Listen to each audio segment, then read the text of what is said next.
Yaxshi keldingizmi? Ha, rahmat. Ishxonamizni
ochishga ko'zingiz yetadimi?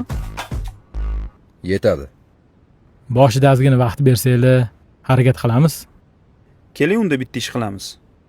Oldingizda turgan mahsulotlarimizdan birini menga sotib bering.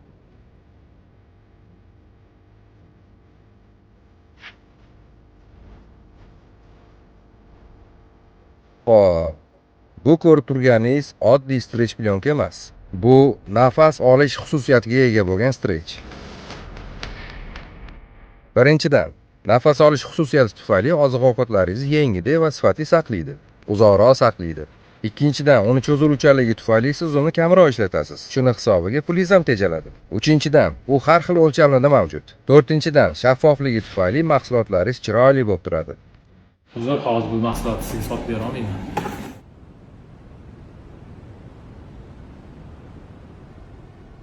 Xullas, qisqa qilib aytganda, multipak bu sizni ro'zg'oringizdagi muammolarning eng to'g'ri va samarali yechimidir. Zo'r. Menimcha yetarli, a? Qachondan bizga ishga kela olasiz?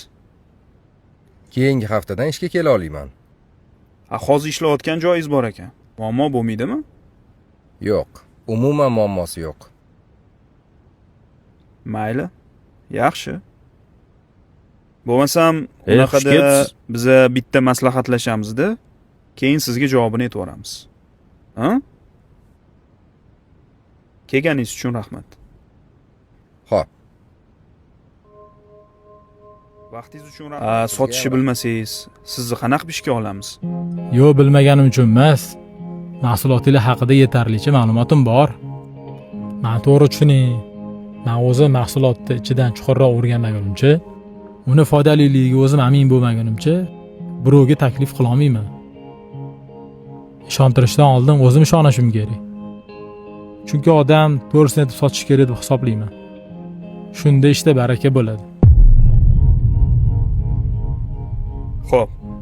Yaxshi. Gap cho'zib o'tirmasdan aytaman. Siz bizga to'g'ri keldingiz. Qachondan ishga tusha olasiz? Hoshlayotgan rahbarim oldidan biroz o'ting. Ular rozi qilib 2 haftalarda kela olaman. Bo'ldi. Biz sizni kutamiz. Rahmat, ishonchli oqlashga harakat qilaman. Rahmat. Nimaga uni qilding? Narigi yigit ancha kuchliroq edi-ku. Asan buni bir-ikki og'iz chiroyli gapiga ishonib ovordingmi? Bunaqalar chiroyli gapiradi, lekin amalda boshqacha bo'ladi, o'rtoq. Har doim emas. Alo, assalomu alaykum. Va alaykum assalom. Ish masalasida telefon qilyotgandik. Suhbatga chaqirmoqchi edik. Kela olasizmi? Qachon kela olasiz? Xo'sh, o'zingizga qulay vaqtda boraman, farqi yo'q. Ha, bo'ladi aka. Faqat 6 dan keyin 7 larga bora olaman. Undan vaqtliroq kela olmaysizmi? 7 sal kechroq edi-da. To'g'rilarga chaqirmoqchi edik. Ishxonangizda muammo bo'lmaydimi? Ertaga soat 4 larga boraman, muammo bo'lmaydi. Afsuski vaqtliroq bora olmayman-da. Mayli, kelavering. Kutamiz, shu yerda bo'lamiz. Xo'p, boraman, rahmat. Xo'p. Soatni ko'rdingmi nechida kelganini? Nimaga deb o'ylaysan? Bilmadim. Chunki uni hozir ishlayotgan joyi bor. U ish vaqtida bo'tga kelishi ishiga nisbatan nohaqlik deb bilgan. Ishini vaqtiga xiyonat qilgisi kelmagan. Va o'zini yaxshi ko'rsatmaslik uchun bizaga bu haqida bir og'iz gapirmadi ham. Anarigi yigit rostdan ham mahoratli, zo'r mutaxassis ekan.